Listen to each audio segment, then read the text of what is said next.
The Drum, the Doll, and the Zombie by John Bellairs and Brad Strickland, Chapter 5. Johnny's scream woke Professor Childermass from a sound sleep. The professor fumbled for his glasses, but he couldn't even find the bedside table. Then he remembered that he was not in his own home, and Dr. Coote's table was on the opposite side of the bed. The professor found the lamp, switched it on, and grabbed his glasses just as he heard Johnny scream again. "What in the name of heaven?" mumbled the old man as he tugged on his trousers and shoved his feet into his slippers. He ran downstairs. The kitchen was empty, but the cellar door stood ajar. Just as the professor reached the door, he heard a long, shuddery screech of nails. Someone was breaking in. Professor Childermass looked wildly around the kitchen for a weapon. A large cast-iron frying pan was hanging on the wall. He snatched it and hurried to the cellar door. Professor Childermass blundered down the cellar stairs, the frying pan held in his right hand, his right elbow bent and ready to strike. He flailed about with his left hand, hunting the chain hanging from the light bulb. A louder screech came from the coal chute, and another sound, too. Johnny's muffled whimpering, as if someone had clamped a hand over the boy's mouth. Just then the professor finally found the light bulb and jerked the chain. Yellow light flooded the cellar. Long black shadows danced crazily as the bulb swung back and forth on its wire. And in the sudden glare, Professor Childermass saw someone squirm up through the coal chute opening. All he could see were long, thin legs clad in black trousers and a couple of pale, bare feet. "Johnny!" the professor cried. "Are you there?" "Yes!" The answering yell was faint because it came from outside. The long legs disappeared as the intruder climbed out through the coal chute. The professor realized he would never fit through the opening, so he turned and ran upstairs and fumbled with the kitchen door lock. He grabbed his car keys from his pocket as he burst out into the garage. He had a powerful flashlight in the trunk of his Pontiac. He had to set the frying pan down and find the right key, and all the while he was picturing the most awful things happening to his young friend. At last the trunk swung open. The professor switched on the flashlight, and in its beam he saw a much better weapon than a frying pan. He picked up the curved L shape of his tire iron and again ran around the back. A light frost lay on the grass in the backyard. In the glow of his flashlight, the professor saw a dark trail that led through the frosty grass back toward the spirea hedge that formed the boundary between Dr. Coote's yard and that of the house behind his. Professor Childermass, shivering from the cold, ran along the track. He squeezed through the stiff branches of the hedge and saw a dark shape ahead of him. It was a tall, thin man walking heavily and leaning to his left. Under his right arm dangled a shape that could be Johnny. "Stop!" Professor Childermass yelled as he ran forward. "By heavens, sir, stop or I shall—" The man turned. The first thing the professor saw gave him a jolt of relief. The intruder carried Johnny with his right arm, and he had his left hand pressed over Johnny's mouth, but Johnny was wriggling and kicking, his green bathrobe fluttering with his struggles. He was alive. Then the next instant the professor turned the flashlight beam onto the stranger's face and felt a sudden terror. The man was clearly dead. His eyes had lost all their luster, and his skin had the pallor of death. And yet this creature moved and walked and held Johnny in a vice-like grip. With a wild cry, the professor leaped forward, swinging the tire iron. The intruder moved faster than the professor would have thought possible. The left hand let go of Johnny, who released a long, shuddering wail and intercepted the tire iron. The weapon fell with a heavy smack, yet the eerie stranger gave no indication of having felt the slightest pain. The fingers closed on the tire iron, the man gave a twisting wrench, and the professor felt the tire iron fly from his hand. The creature swung his arm in a vicious backhand swipe that surely would have knocked the professor unconscious, except that he slipped in the icy grass and fell under the blow. The momentum of the swing moved the intruder halfway around. The professor had an inspiration. He barrel-rolled forward, coming up beside the creature, and he used the flashlight as a club. He struck as hard as he could at the back of the zombie's right knee, knowing that even the strongest person can be toppled if the knee is forced forward. The man tumbled, thrusting his hands out. They slid across the frosty grass, and the dead man went sprawling. Johnny sprang up and tugged at the professor's arm. "Let's get out of here," he bawled. Professor Childermass needed no urging. He scrambled up, and together he and Johnny ran back toward Dr. Coote's house. "Go!" ordered Professor Childermass when they reached the hedge. He shoved Johnny roughly through the gap he had forced earlier. A noise came from behind him, and the professor fearfully turned the flashlight back that way. Amazingly, the flashlight bulb was still burning, and he saw the creature lurching toward him. The professor scraped through the hedges. "Go, get to the garage," he yelled at Johnny. "We'll take my car." The lights began to come on in the houses behind Dr. Coote's place as the commotion woke people up. Before they were halfway across the backyard, the professor heard the thrashing of the zombie coming through the hedge. He ran with all his strength, easily catching up to Johnny. They piled into the Pontiac, and the professor pulled the keys from his trouser pocket. He started the car, and the tires screamed as the car leaped back. "Look out, Professor!" screamed Johnny. The car hit something with a sickening thump, and the tires bounced over something. Thud, thud. The professor turned on the headlights and could hardly believe what he saw. The car had knocked down the zombie, and both the rear and front wheels had rolled over the body. But the creature rose and turned, his horrible dead face staring bleakly at them in the headlight glow. He lurched toward them. Johnny screamed. The professor heard distant yells. "What's going on? For crying out loud, we're trying to sleep here." And then another sound, high and musical and sinister, the sound of a flute or pipe, and a deep, regular pounding like bare hands beating a drum in a wild rhythm. The zombie's head turned. He staggered away and disappeared into the night.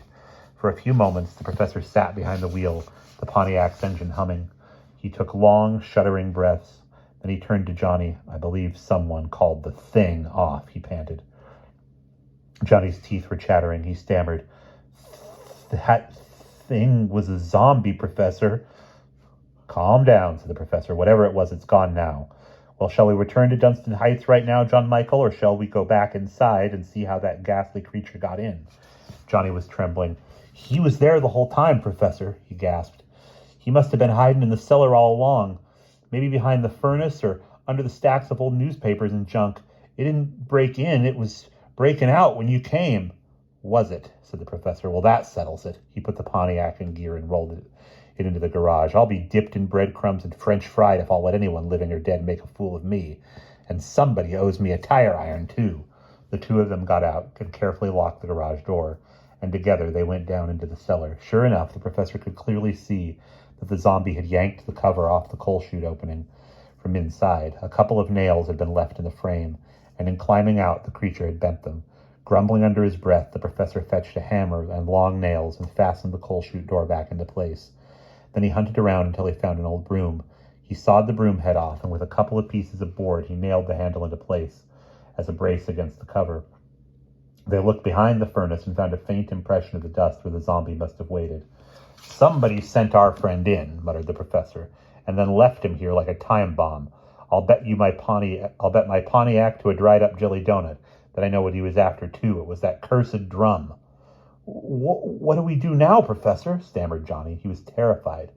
He remembered all too well the zombie's clammy grip and empty gaze. He knew he would see them again in his nightmares. The professor took a deep breath. "Well," he said, "it's only 3 or 4 hours before dawn. Let's make a tour of the house and make sure we don't find any other nasty little surprises." They found nothing else out of the ordinary and looked everywhere that a person or a zombie could possibly lurk. They had breakfast at sunup, packed their bags, and loaded the Pontiac. At 8 o'clock, Professor Childermass made a telephone call, talked for a few minutes, then came back to the kitchen table looking smug. "I believe I have taken care of a rather bad problem," he said. "I telephoned young Todd Lamort and got him to agree to the offer I made. He says he will stay here in Charlie's house for the time being. He will keep an eye on things, and whoever broke in will think twice, with a young, strong man in residence." Did you tell him about—" Johnny could not finish. "Certainly not," said the professor. "However, I did warn him that burglars have been a problem. He says he will be on his toes, and I believe we can trust him. I certainly wish we had more young men like him." An hour or so later, Todd Lamort showed up. The professor took him on a tour of the house and turned his key over to the young man. After giving Lamort his address and phone number, the professor said, "I shall telephone every other day or so to check on things. But as long as you stay alert, there shouldn't be any problems." Then Johnny and the professor drove back to Dunstan Heights.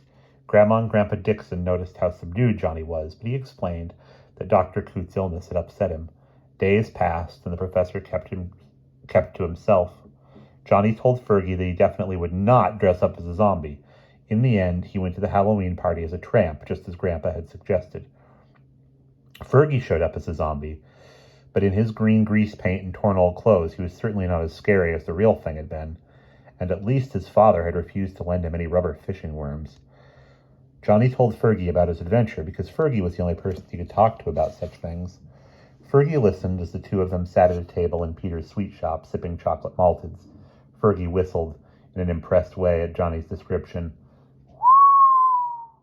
"Wowee, Dixon," he said.